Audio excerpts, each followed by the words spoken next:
নমস্কার দর্শক বন্ধুরা, রেস স্পোর্টসের পর্দায় আপনাদের সকলকে স্বাগত জানাই। এই মুহূর্তে আমি রয়েছি রবীন্দ্র সরোবর স্টেডিয়ামে। আপনারা জানেন ইতিমধ্যেই কলকাতা লিগের দামামা বেজে গিয়েছে।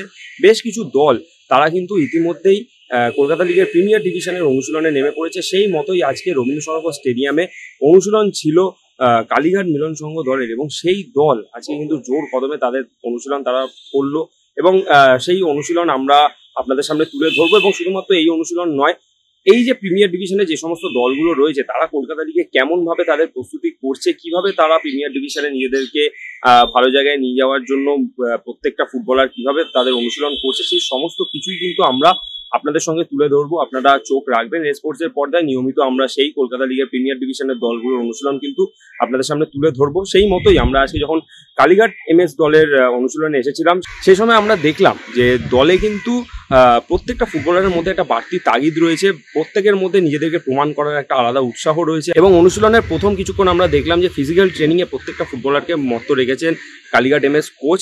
তারপর বেশ কিছুক্ষণ পাসিং ড্রিলের পাশাপাশি কিছু ফান গেমও চললো, এবং তারপর মূল অনুশীলনেও কিন্তু বেশ আক্রমণাত্মক মেজাজে প্রত্যেকটা ফুটবলারকে আমরা অনুশীলন করতে দেখলাম।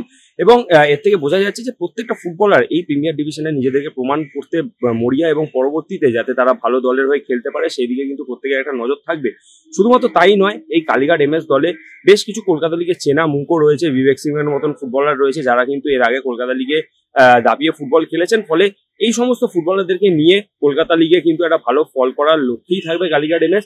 এরই পাশাপাশি আপনারা জানেন যে কলকাতা লিগের গ্রুপ বিন্যাস হয়েছে, এবং সেই গ্রুপ বিন্যাসে গ্রুপ এ তে কিন্তু রয়েছে কালীঘাট এমএস, এবং সেই গ্রুপেই বাংলার দুই প্রধান ইস্টবেঙ্গল এবং মোহনবাগানও রয়েছে। ফলে গ্রুপটা টাফ হলেও আমরা এর আগে দেখেছি যে কালীঘাট ছোট দল হলেও বড় দলগুলিকে কিন্তু যথেষ্ট ভালো কিন্তু তারা চ্যালেঞ্জ ছুড়ে দেয়। ফলে এই মৌসুমও তারা সেই কাজটাই করতে চাইবে। এবং অনুশীলনের শেষে আমরা কথা বলে নিয়েছিলাম কালীঘাট দলের কোচ দীপঙ্কর বিশ্বাসের সঙ্গে, এবং তিনিও কিন্তু এই একই কথা বলেছেন। তিনি কিন্তু এই কথাটাই বলেছেন যে তার দলের প্রত্যেকটা ফুটবলার এই প্রিমিয়ার ডিভিশনে নিজেদেরকে প্রমাণ করতে মুখিয়ে রয়েছেন।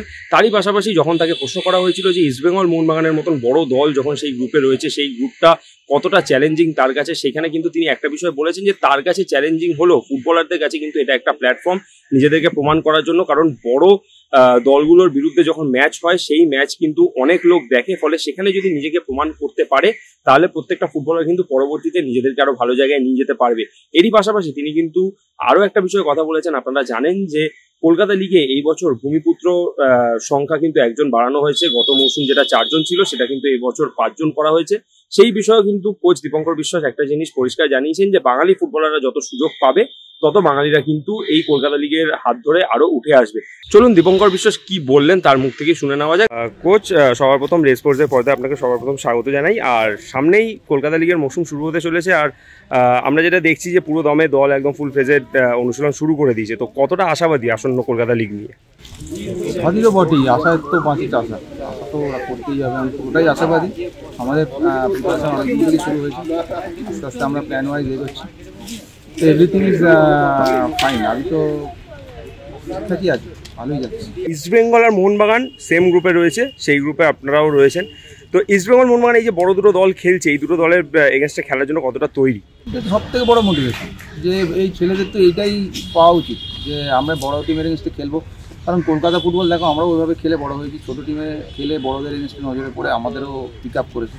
তো ওটাই আমি বলছি ছেলেদের। তো দুটো ম্যাচ শুধু না, বাকি অনেক ভালো ভালো টিম আছে, বাট ওই দুটো ম্যাচকে তোমরা পার্টিসিপেট করো, কারণ ওখানে বেটার পারফরমেন্স হলেই তোমরা হাইলাইটে আসবে। কারণ সারা ভারতবর্ষের মিডিয়া ওই ম্যাচ দুটোই ফোকাস করে। তো against big team you have to play with, তো ওরা সেইভাবে ফোকাস করে। দলে বেশ কিছু চেনা মুখ রয়েছে যারা এর আগে কলকাতা লিগে বেশ সাফল্য পেয়েছে, এবং কলকাতা লিগের চেনা মুখ, তাদেরকে নিয়ে এই দলকে নিয়ে এগিয়ে যেতে কতটা বেশি সুবিধা হবে? দেখো, আমাদের কালীঘাট এমএসের একটা ফিলোসফি আছে, ক্যাচ দেম ইয়ং। ম্যাক্সিমাম ছেলে ইয়াং ছেলে, চেনামুখ আছে কিন্তু অত চেনামুখ নেই যা অন্যান্য জায়গায় আছে। আমরা চেষ্টা করেছি বাচ্চা যারা ভালো খেলছে, যেটা আমাদের ক্যাচ লাইন আছে সেটাকে আমরা ফলো করার জন্য। তো এর সাথে আমরা কিছু আউটস্টেশন প্লেয়ার নিয়ে এসেছি, ওরাও ভালো। তো দেখা যাক, যতক্ষণ না ম্যাচে বেটার খেলছে ততক্ষণ তো বোঝা যাচ্ছে না, কিন্তু আমি খুব আশাবাদী আগামী দিনে আমাদের কিছু ছেলেকে নিয়ে আবার মাথামাতি হবে।